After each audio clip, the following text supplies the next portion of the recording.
Okay, hi everyone. A video about yellows. This came from a conversation I had earlier on today with someone whose name I've completely forgotten. I am really sorry. I'm going to edit a section in here where I will get your bloody name right.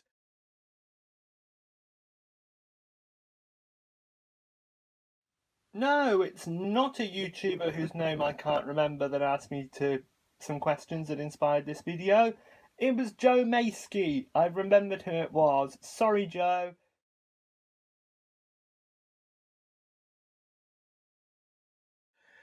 We were talking about yellows and what good lemon yellows there are and what yellows are really annoying and unsuitable. And this is my swatch card of all my yellows. This is how I swatch all my colours. These jaunty angles were stolen from Jane Blundell, who has a wonderful blog, and she does all her swatches by taking a found object on her desk or a half pan or a pan and drawing around it at jaunty angles because it's more fun, and then she paints them all in. So I found the lid on a cocktail pick box, and that's what I use to do all my professional colours. So rather than go through them all on here where it's not very exciting, I will paint them all out, and I'm going to do some mixes, and we'll look at their opacity and whether they granulate, and we'll see what happens. I have got, because I mix my yellows and oranges when I do swatching, there is a Cad orange and a Winsor orange, which is a benzimidazole yellow, which is really an orange. On here, I won't be including those, I'll only be including the others. I am actually taking delivery of a couple of different yellows tomorrow, so I will do another video, a part 2, on those other yellows once I've got them, but I want to get this one uploaded as quick as I can. Okay, so I'll get myself set up and then I'll talk you through what I'm going to do. Okay, what I've done, past tense, is part 1. There'll be another part soon. I've tabulated the yellows and I've drawn a line in black pro marker through the whole thing so that we can look at opacity. I've also made 2 mixes with each of the yellows, and they are with phthalocyanine blue green shade and with pyrrole red. Now, phthalocyanine blue green shade is a cold blue, and pyrrole red is a just neutral. It's slightly colder than neutral red, and by using those 2 colours we can usually get clean mixes with yellows without too much muddiness. So I thought I'd use those to demonstrate how relatively warm or cool the yellows are, because a warm yellow will mud with the green and a cool yellow will mud with the red, or the orange I should say. So that's how we can kind of see the relative difference. So let's look at opacity first of all. Now, first note, the M or the D is whether they are a mineral pigment or a dye-based pigment. So I've indicated that throughout. Let's go through them. Lemon yellow nickel titanate, Winsor & Newton 347. These are all Winsor & Newton Pro colours, by the way. 347 is made of pigment yellow 53, which is a nickel antimony tin yellow rutile. Sorry, a nickel antimony titanium yellow rutile. Now, a yellow rutile is titanium dioxide. It's a mineral, and that has been doped with both nickel and antimony, and the overall crystal structure is that of nickel titanate and antimony titanate basically mixed together. So the antimony is quite a small amount. It just dopes the mineral to give it a slight warmer tint, cooler tint I should say. Now it's a bit grey. I think you can see that it's a little bit grey. That's the real downside of this. If you use it in a really thin wash, it's a lovely colour, but when I've applied it really thick like this, it does grey really easily. It's quite opaque. You can see it covers the black reasonably well, so that's encouraging. It makes a reasonable bluish green. Now, granted, I've overloaded it. There's actually quite a nice granular green here that you can just about see properly. I put too much phthalo blue in because it was the first row that I did, so it made a bit of a mess there. And with pyrrole red, actually, it makes an okay, slightly muted, almost peachy orange, which I think is quite nice. Second one, bismuth yellow, which contains single pigment bismuth vanadate, which again is a mineral. And that is again a pretty opaque colour. You can see it covering over there. It's a really, really vivid, cool yellow, and it makes a really interesting granular green that still hasn't dried. Interestingly, it's taken the longest to dry, even though it had the same amount of water when I put it on. But it's quite a nice green, as you can see. But it also makes an okay, this bottom edge here is where you need to look. This bottom edge is where the yellow went on. So this is where this kind of, again, peachy orange kind of comes through. Just ignore all this up here. I didn't do this too carefully. The point of it was just to make a reference chart. I don't care about how neat it is. Next one is Winsor Yellow, which I will often refer to in videos as Azo Yellow, because that's what most people call benzimidazole yellow 154. Got that out in one go. That is a dye-based pigment, so not surprisingly, it's totally transparent. Makes an okay blue-green and a fairly neutral orange over here. It is a pretty neutral yellow. It's as near to a processed yellow as you're probably going to get. So it's always going to give you a slightly more of a cyan and an orange when you mix it. Next one, Aureolin, sometimes known as cobalt yellow, single pigment mineral potassium cobaltinitrite, and you can read more about that one in my cobalt pigment, or hear more about that one in my cobalt pigments video. It's very, very, very slightly opaque, but not by much, and it has got an interesting granulation, but if you lift it, you will get a slight stain because it's slightly soluble in water, so it will always leave something behind. You get a reasonably nice muted green, but this really, really interesting fiery orange that I think is really nice. Next one is 643 Transparent Yellow. Now this is made of nickel azo yellow, and even though it's got nickel in it, it's a dye. It's a dye conjugated to azo yellow. Sorry, it's a dye conjugated to nickel. So in a way, it's a little bit like a lake pigment, but they're minerals. This is a dye, so don't get confused by that. Now this is a really good substitute for gamboge, which I'm going to come up to in a minute. Winsor & Newton's gamboge is actually made of this with another dye added to it, so if you're struggling to get it to behave properly, switch to transparent yellow. Don't worry that in the palette it looks dark brown. It's absolutely fine, but you need a lot of water. It's a really intense colour. So typically for a gamboge, which is a warm yellow, you get a nice warm orange over here and a kind of muddy green, but that's okay. Muddy greens are really useful. Turner's yellow is another mineral, and this is again going back to opacity here, which you can see quite clearly. There's an opaque region just here, and that uses a mineral dye called Solarplex Yellow, which is a zinc tin rutile. So it's similar in structure to lemon nickel titanate chemically, but a much, much warmer, more orange colour. So it does give you that murky, muddy green here, but it gives a pretty nice orangey red down, or orangey yellow, I should say. There's a nice example of it there down the bottom. Now, new gamboge, which Winsor & Newton have been peddling this recipe for a few years now, is a DD. It's got two dyes. Nickel azo yellow, otherwise known as transparent yellow, and pigment red 209, which is one of the two dyes known as quinacridone red. So the difference between that and transparent yellow is not vast, but this is slightly more orangey or slightly more brownish, because quin red is actually quite a cool red, so they do mix quite well. Again, you get a murky greeny kind of colour, but you get a nice orange when you mix with it. I find it doesn't flow brilliantly. Personally, my view on that is that if you want to do something with nice washes or really loose painting, use transparent yellow and you'll prefer it, I'm sure. Now we're on to the cadmium colours. Cad yellow is again a murmur. It's got two minerals in it.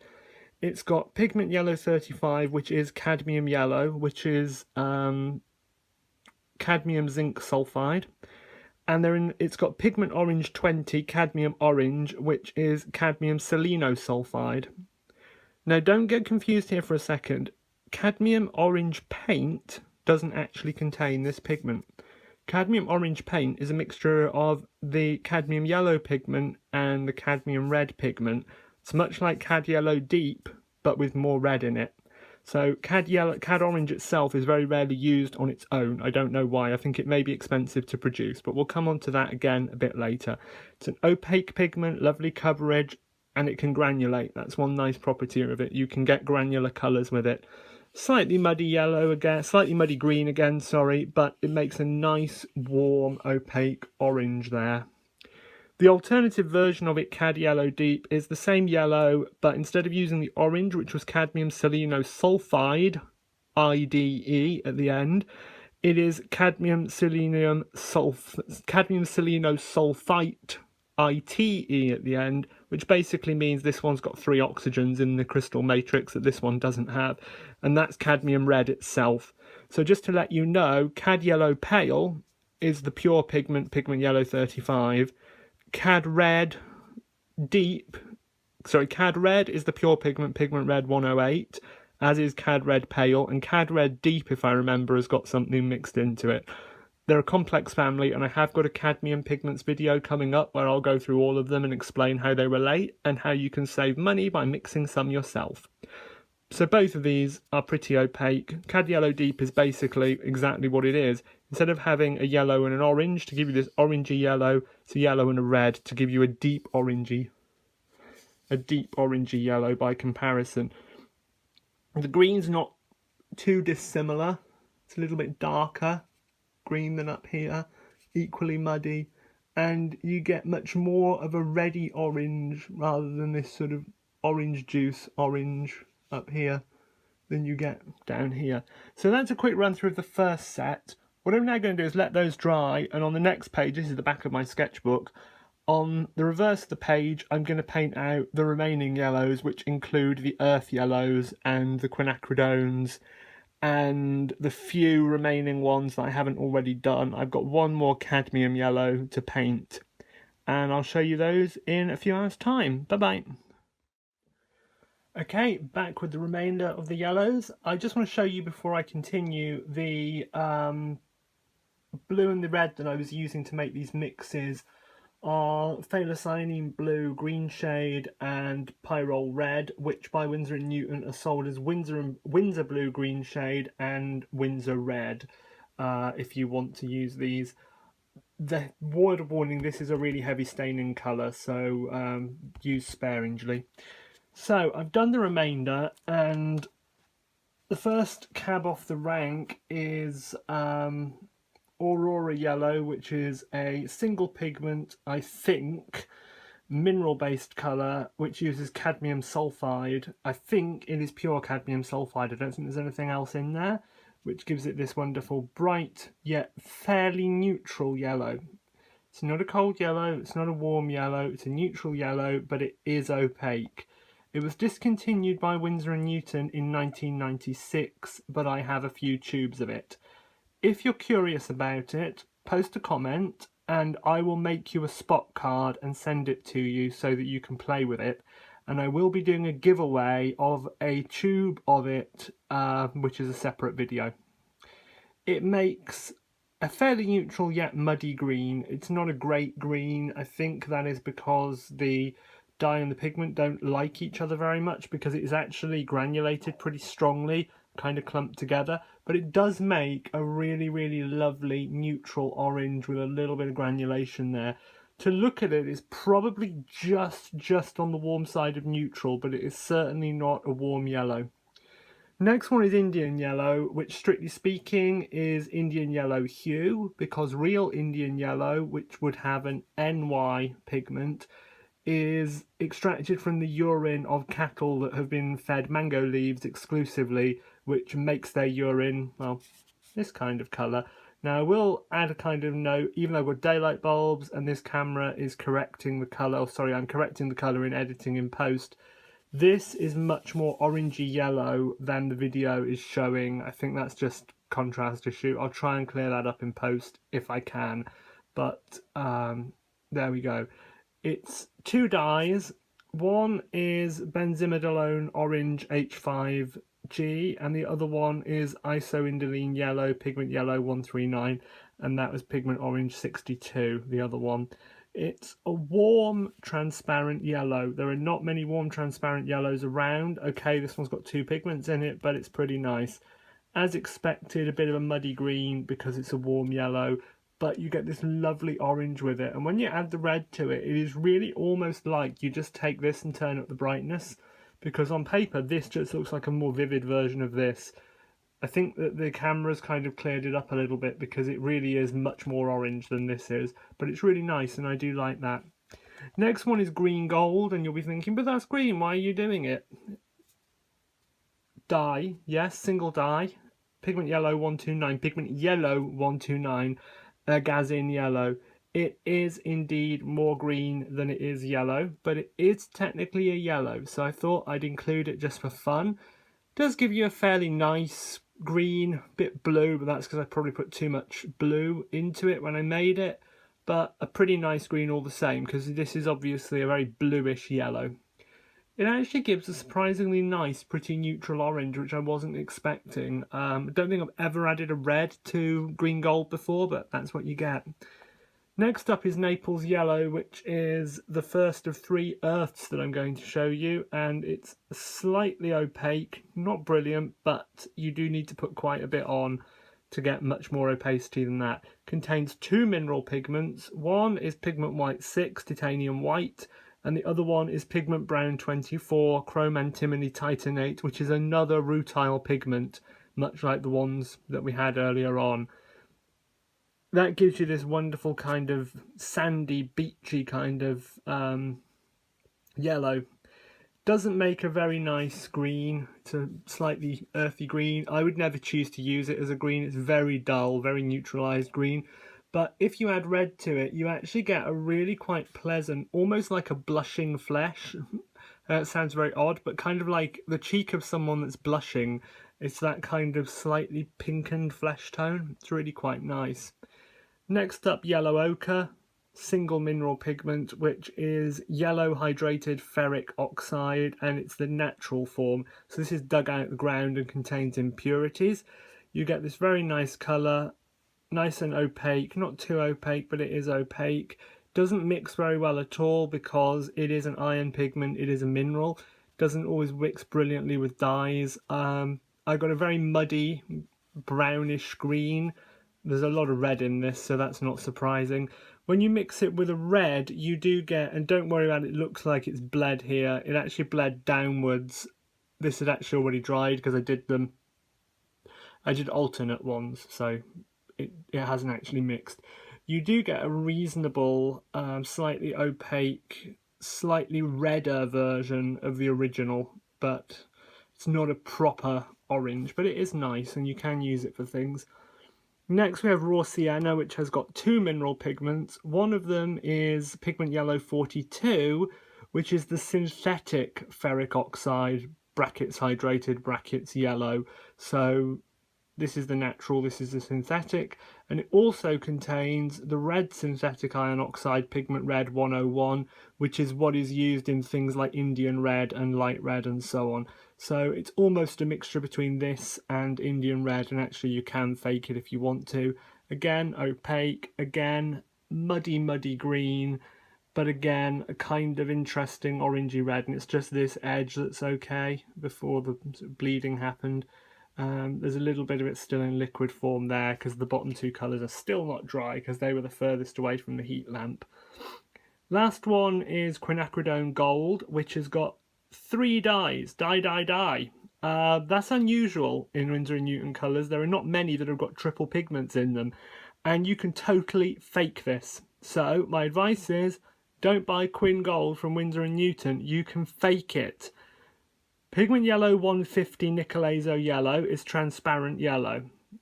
Pigment violet 129, pigment violet 19, sorry, is quinacridone rose, otherwise known as permanent rose.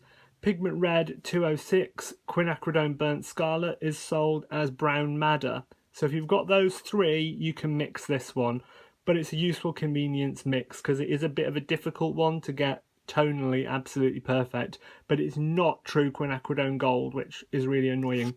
If you mix it with a blue, you get a green that looks a lot like green gold.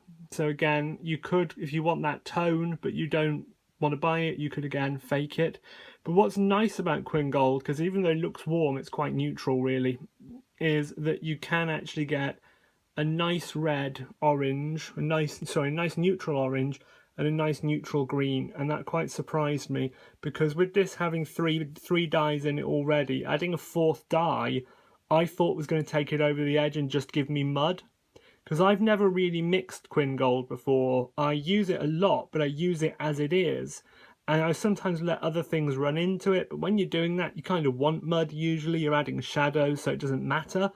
But I was quite pleasantly surprised to find that you can get those.